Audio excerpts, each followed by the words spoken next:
In today's topic, I'm going to talk about 5 disciplines of learning that they do not teach in school, but every black parent should be learning and looking for opportunity to teach their children from the day that they're born.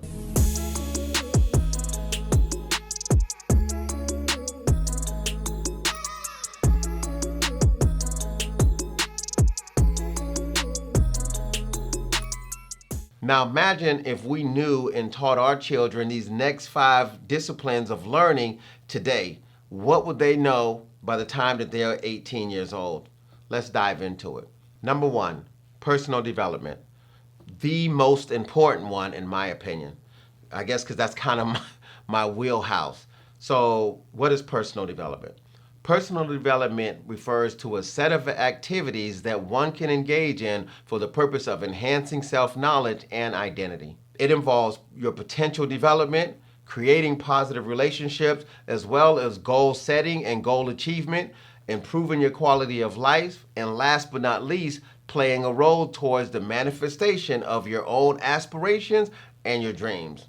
Now, the idea of personal development is not limited to an individual's development, but also includes the formal and informal activities meant to develop others as well. For instance, teaching, guiding, mentor, therapy, and even team sports are excellent mediums to help others grow to self and community awareness. You see, the fundamental principles and the beauty of personal development is awareness.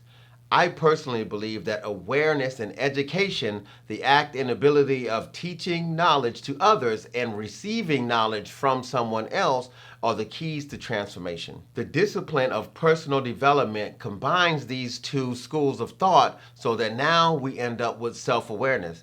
Self-awareness is knowing one's internal states, preferences, resources, intuitions, strengths, weaknesses, actions, and your presence.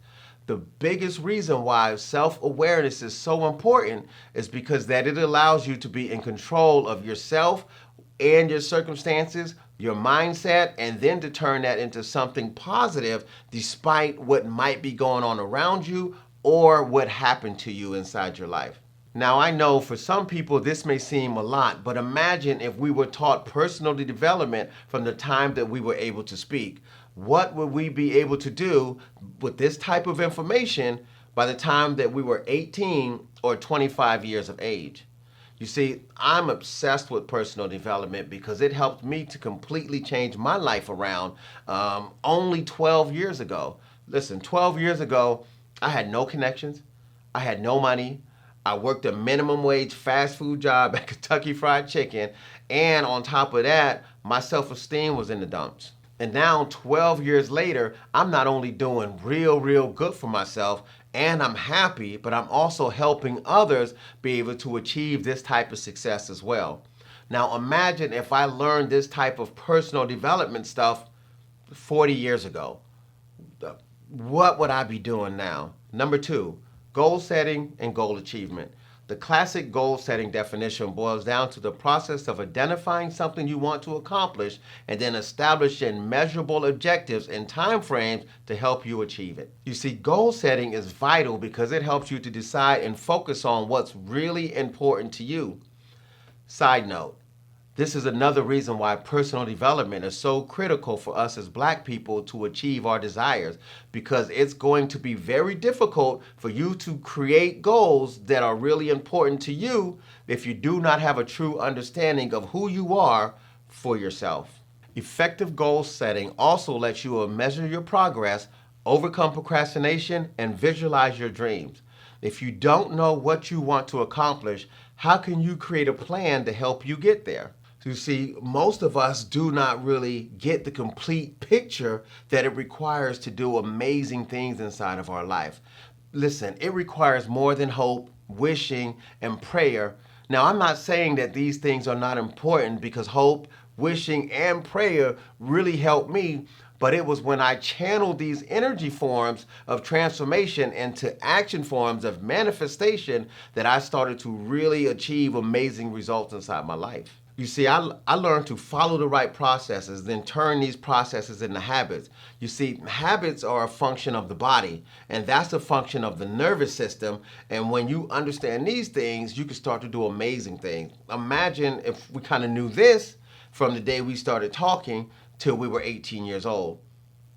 While we're talking about habits, I'm going to go to the number 3 thing that we need to really get a better understanding and a better relationship with inside of our life, and that's our bodies. Contrary to some popular lines of thinking, the body is not some cardinal, fleshy, sinful cage that we're trapped up in and most of our lives fighting against it just to try to be one with God. Okay, maybe that might be true for some people, but not for me. But just imagine this. If we were taught to look at our body in a different context, in a way that aligns with harmony, peak efficiency, and maximum goal achievement. You see, when it comes down to setting and achieving long-term goals, thought alone is not going to be enough to get you there the most efficient and fastest way. It's going to be your habit. Okay, let me give a quick breakdown of here. You see, your mind and your brain, which is your body, work together, but they are different. The mind, which is thought, is energy, and the brain, which is mass, is body. And habits are also body because they are direct functions of your neural connections and of your nervous system. They say only 5 to 10% of your body functions on a conscious level. The other 90% functions on an unconscious level, and that's like autopilot. This function of your autopilot is called your autonomic nervous system, and the connections between efficiency, habits, the unconscious, your brain, and your body is the key to understanding why most people can't achieve big goals by the time they're 35. And they definitely don't know how to break out of lifelong bad habits in order to create new success habits that can't really transform their life. You see, we were taught that achieving big goals is predominantly done through grit, perseverance, and willpower, which these are actually functions of the mind, which falls into sight. But people that study peak performers know that this is not true. Now, I'm not saying that these are not powerful factors, but if I compare them to fuel, well, fuel is nothing without a vehicle. And that vehicle is your body, because your body is your habits. And your habits that you do or do not have are the things that create your future. Not destiny, not circumstances going on around you, and not things that happened to you 20 years ago. Unfortunately, we as black people are rarely taught this from our parents, mostly because they did not know. And we definitely were not taught these from our educational system, which probably had a different reason than not knowing than our parents had. And this is just one aspect that if we understood how the brain and body really work together, could be a real game changer. Imagine if we were taught how to interact with our food and body, that we were not bad from birth, but our body is actually a precious temple that the body speaks about. Imagine if we knew how 400 years of conditioning could affect the behaviors that we have right now. Now imagine if our grandparents started learning this information, and then our parents took the information that they learned from our grandparents, and their parents learning from what they learned, pass that down to us, how much the compounding effect of this information could really change how we parented towards our young black children. But guess what? They have been doing this stuff for a minute now, and we're just trying to catch up. Okay, number 4, psychology. So far that we've talked about the importance of personal development, goal setting, goal achievement, the body, and a little bit about psychology, which touches on all of these. Now, most people, when they think about psychology, they think about laying on a couch and someone talking to them about ways how to get over their past traumas.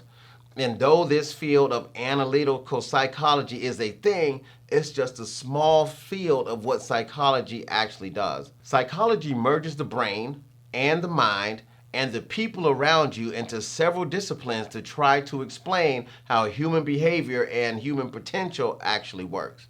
This is why one of my favorite fields is cognitive psychology. Cognitive psychology is devoted to the study of mental processes. It looks at how we process information we receive and how the treatment of this information leads to our responses. In other words, cognitive psychology is interested in what is happening within your mind that links to the stimulus or input and response or output, what you do. Another field of psychology that we should be really interested in is behavioral psychology. This is the study of the connection between our minds, how we think, and our behavior, how we act, which is a body function. Sociology, which is also another field of psychology, focuses on society, human societal behavior, patterns of social relationships, social interactions, and aspects of culture associated with everyday life. Human growth and development, which is another field of psychology, is the study of human development from birth until death. Basically, the study of how people change over time, physically, cognitively, sociology, our body, mind, and within society. This is why I kind of love psychology. This is like one of my favorite books comes from this field of psychology called Behavioral Economics, which combines elements of economics and psychology to understand how and why people behave the way that they do in the real world. The key words about behavioral this type of psychology is it monitors what people do inside the real world.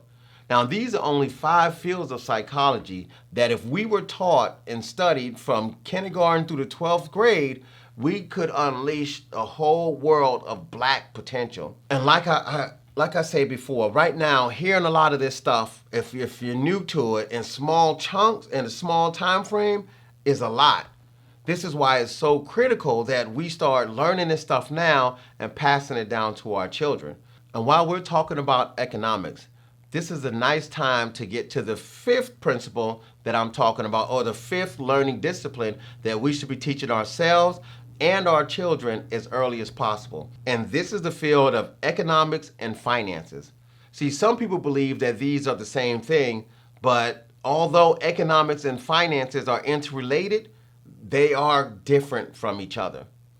Now, I have to be clear.